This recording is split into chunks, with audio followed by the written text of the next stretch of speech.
আমরা বাংলাদেশের অধিকাংশ মানুষ এখন জুন 5 থেকে শুরু করে অগাস্ট 5 এই সময়টা ভুলে যেতে বসেছি। এই জায়গা থেকে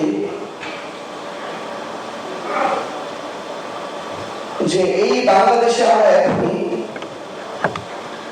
একজন খুনির নাম দিয়ে আবার স্লোগান দিই, একজন খুনির নাম দিয়ে আবারও দেয়ালে লিখন হয়, একজন খুনির নাম দিয়ে আবারও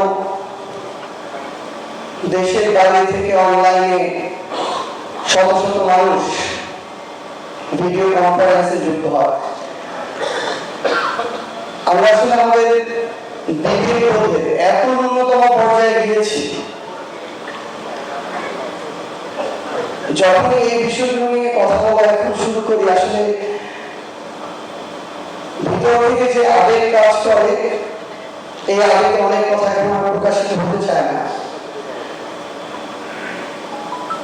এই পরিবারগুলোর একটি পরিবারের কথা যখন শোনা হয়, আমরা এখন বাংলাদেশে যা নিয়ে ব্যস্ত সেই জিনিসগুলো আমরা সত্যি কথা বলতে ভুলে যাই। কিন্তু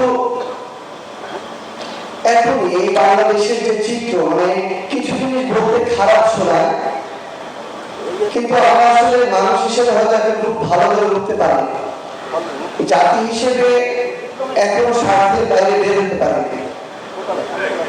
এখন আমরা প্রত্যেক দিন এই বাংলাদেশ যে গতিতে যেভাবে যে দিক দিয়ে যাওয়া প্রয়োজন, আমাদেরই অনেকের দ্বারা এই পথটা বাধাগ্রস্ত হয়।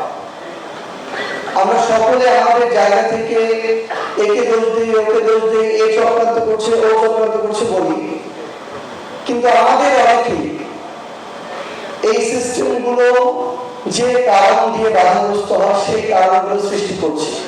আমাদের অনেকে আমরা সিন্ডিকেট চালাচ্ছি, আমাদের অনেকে আমরা চাঁদাবাজি করছি, আমাদের অনেকেই নিজের ভালোর জন্য আরেকজনের ক্ষতি হোক কিংবা না হোক সেটা চিন্তা না করে নিজের ভালোর জন্য যেখানে প্রয়োজন সেখানে সুপারিশ দিয়ে এক ঘর থেকে আরেক ঘর, এক দরজা থেকে আরেক দরজায় দৌড়াচ্ছি।